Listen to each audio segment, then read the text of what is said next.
Nissan Philippines has reported that it's closed 2019 with 42,694 units sold by the end of December, showing a strong growth rate of 22.2% when compared to the previous year.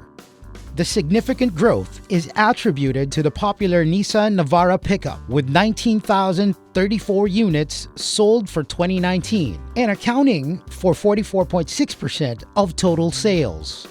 The Nissan Terra midsize SUV and the Nissan Urban Light commercial van were also instrumental in this milestone, each contributing 10,469 and 7,157 units sold respectively.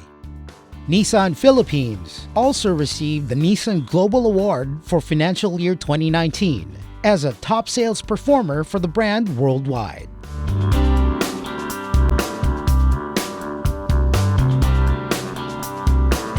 In other news, Nissan Philippines has launched the Service on Wheels program, a mobile solution that delivers scheduled on-site after-sales service and repairs, such as house calls or service caravans.